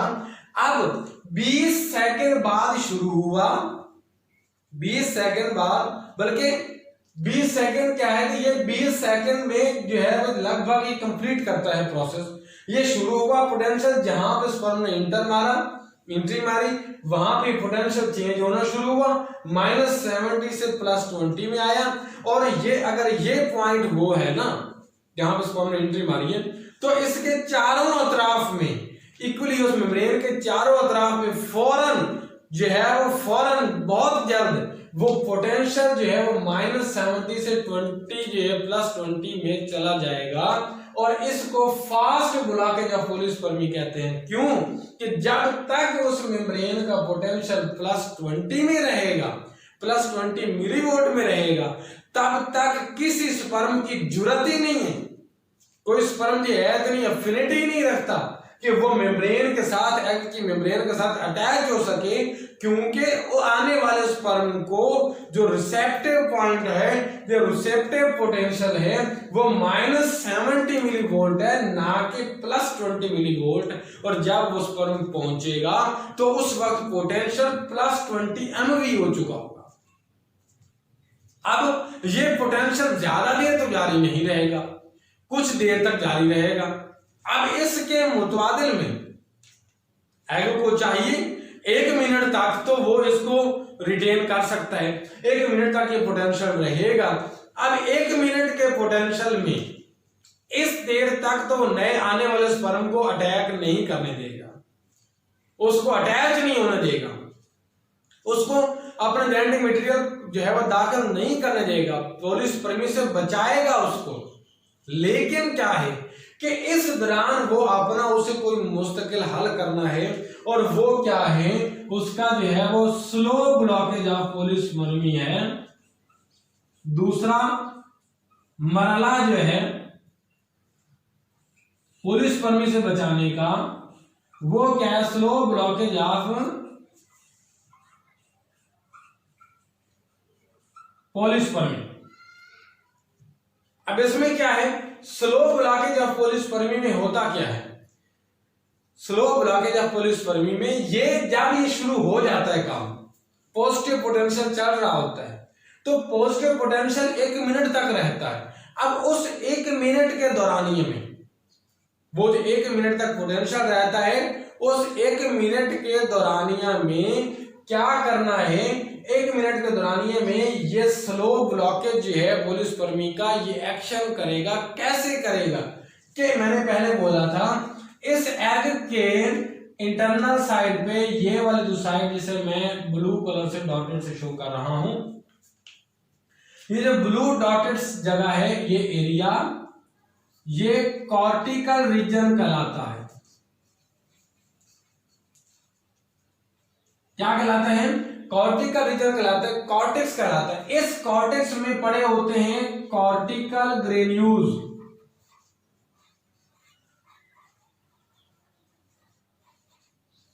यहां पे पड़े होते हैं छोटे छोटे दानानुमा शाखाएं पड़ी होती हैं, ग्रेन्यूल्स पड़े होते हैं, कॉर्टिकल ग्रेन्यूल्स पड़े होते हैं, जिनके वो कॉर्टेक्स के रीजन में पाए जाते हैं, इसलिए इनको कॉर्टिकल ग्रेन्यूल्स कहा जाता है।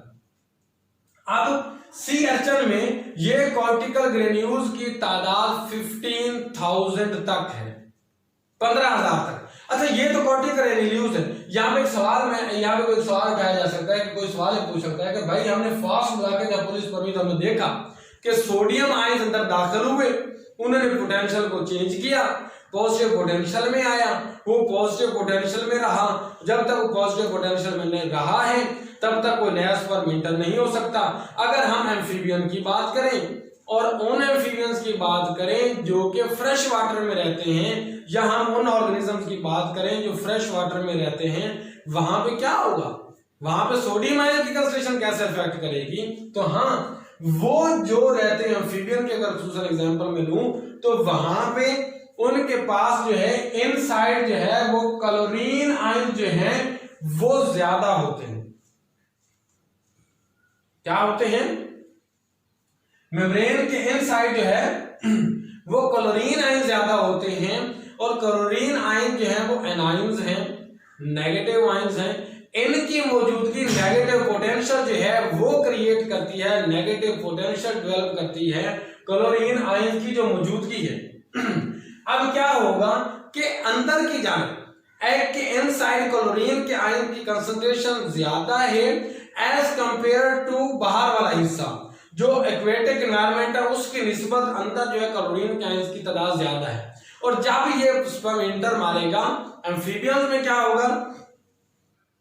एम्फीबियन में सेल के मेम्ब्रेन के इनसाइड से जो है वो क्लोरीन आयंस हैं, ये क्लोरीन चैनल ओपन होने की वजह से क्लोरीन आयन बाहर जाना शुरू हो जाएंगे, आउटफ्लक्स करेंगे, बाहर जाना शुरू हो जाएंगे। तो नतीजतन क्या होगा? जैसे क्लोरीन आयन जो है वो बाहर जाएंगे तो inside negative potential will be changed into positive potential. Inside का जो पोटेंशियल है -70, जो नेगेटिव पोटेंशियल है वो चेंज हो जाएगा पॉजिटिव पोटेंशियल में, और नतीजतन वो मेम्ब्रेन जो है वो उस तरह कायम रहेगी। लिहाजा मैंने माइंड बात आई कि सी अर्चन में हम देखा तो एम्फीबियन का अगर पूछ ले कि वहां पे क्या इफेक्ट होता है, तो वहां पे क्लोरीन आयन जो है वो अफेक्ट करते हैं पॉजिटिव पोटेंशियल को। अब हम बात करते हैं स्लो ब्लॉकेज की तरफ आते हैं। तो कॉर्टेक्स के रीजन में ग्रेन्यूल्स पड़े हुए हैं जिन्हें कॉर्टिकल ग्रेन्यूल्स कहा जाता है, और इनकी तादाद 15,000 के लगभग है। कितनी तादाद है इनकी? 15,000 के लगभग ग्रेन्यूल्स जो हैं वो पाए जाते हैं। कहां पे?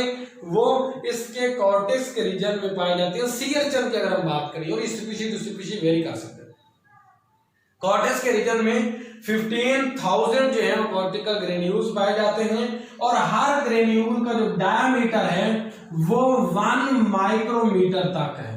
हर ग्रेन्यूल का जो डायमीटर है वो 1 माइक्रोमीटर जो है वो उसका डायमीटर है, और तादाद उसकी जो है वो 15,000 तक है।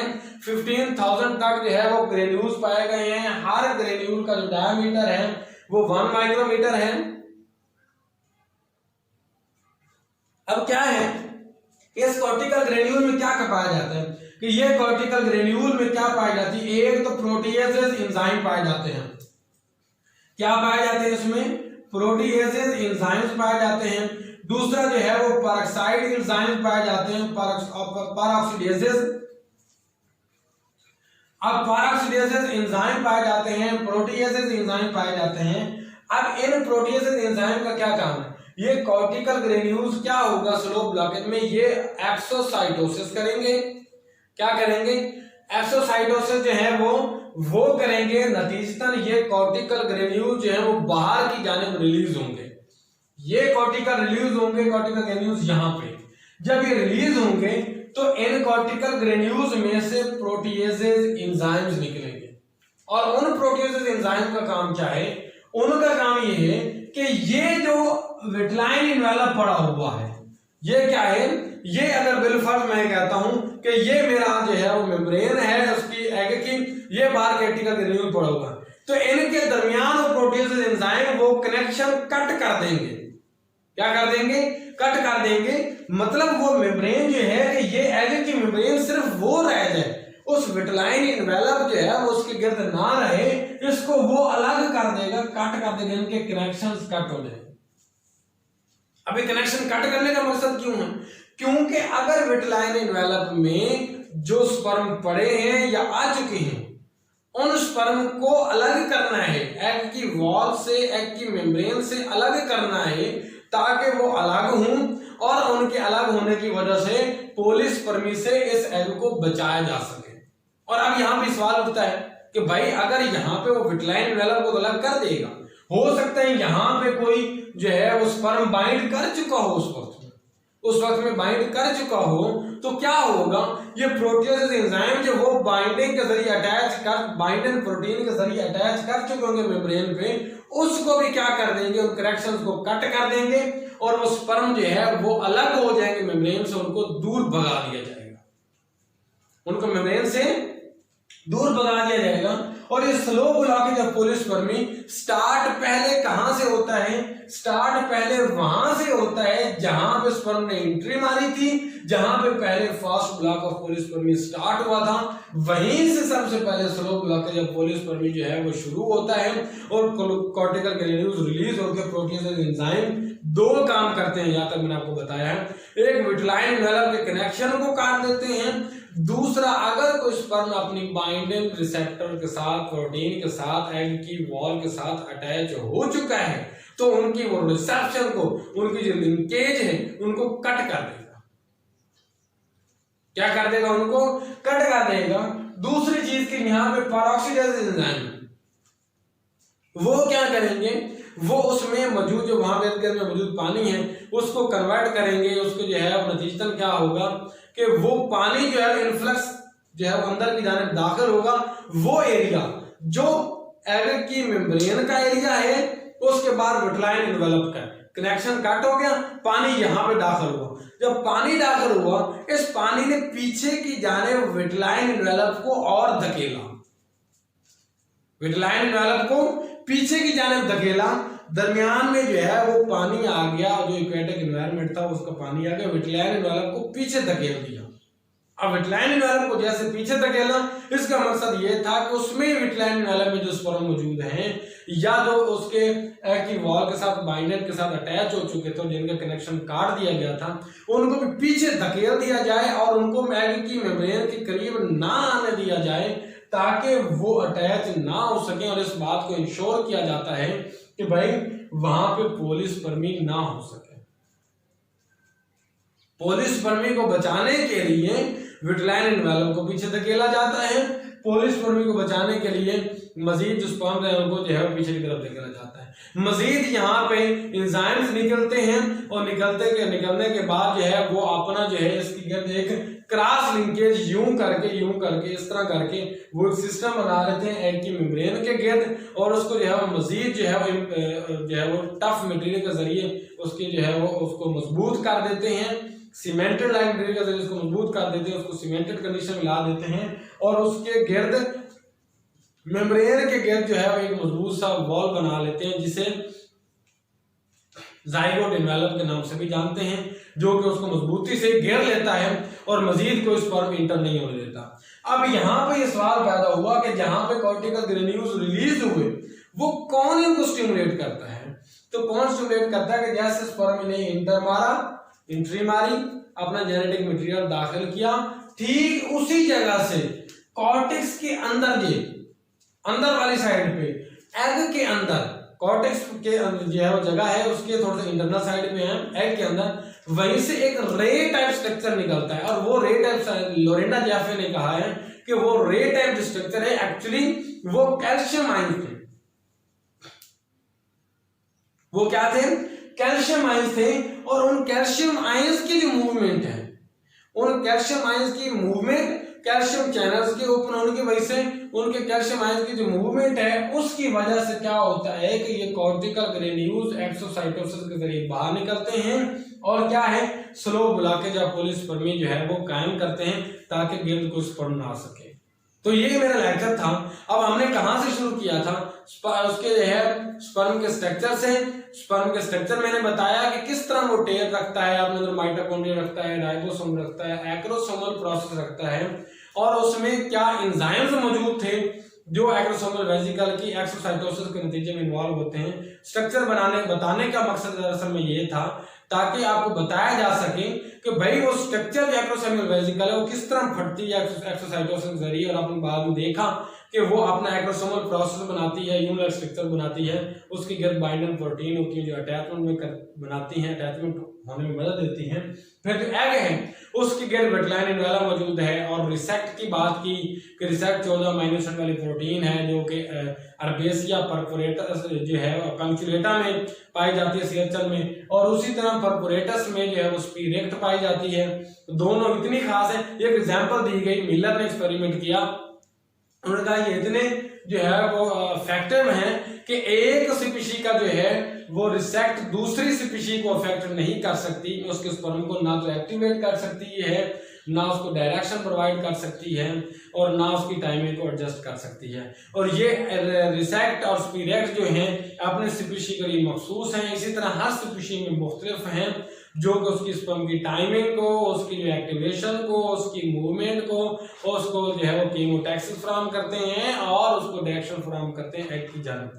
फिर किस तरह वो अटैचमेंट हुई, किस तरह एग का जो है वो मेटाबॉलिज्म एक्टिवेट हुआ और वो उन्होंने बाइंडर के जरिए ग्लूकोसामाइन के ग्लूकोसामाइन ट्रांसफरेज जो है उनके हेल्प से, रिसेप्टर की हेल्प से उन्होंने किस तरह देखा ग्लूटामाइन डेवलप के साथ वो अटैच होते हैं और वहां पे जो है प्रोटीएसेस जो है वो किस तरह उसको डाइजेस्ट करते और आगे सफर करते हैं और वो एग की वॉल के पास पहुंचे, अपना मटेरियल दाखिल किया, किस तरह फास्ट ब्लॉक जो है वो वकूफजीर हुआ सोडियम के आयंस की वजह से या फिर एम्फीबियन में क्लोरीन आयंस की मौजूदगी की वजह से, और फिर स्लो ब्लॉकेज या कॉर्टिकल ग्रेन्यूल्स के रिलीज होने की वजह से जो कि 15,000 की तादाद में पाए जाते हैं सियरचल में, 1 माइक्रोमीटर डायमीटर का है उनका, और उनमें एंजाइम्स पाए जाते हैं वो रिलीज होते हैं। स्लो ब्लॉकेज या पॉलीस्पर्मी वहां पे होता है और स्लो ब्लॉकेज या पॉलीस्पर्मी जो है उसको मकसद क्या है कि उस एग को मजीद जो है स्पर्म इंटर होने से बचाना है। लिहाजा अगर आप लोगों को यहाँ पे मेरा लेक्चर एंड हुआ, अगर आप लोगों को मेरे लेक्चर की समझ आई है, इसके जो है वो पसंद आया है, तो मेरे चैनल को जिसने अभी तक सब्सक्राइब नहीं किया वो सब्सक्राइब भी कर लें, बेल आइकन को भी प्रेस करें, वीडियो को लाइक भी करें और अपने दोस्तों के साथ शेयर भी करना इसे मत भूलें। अल्लाह हाफ़िज़।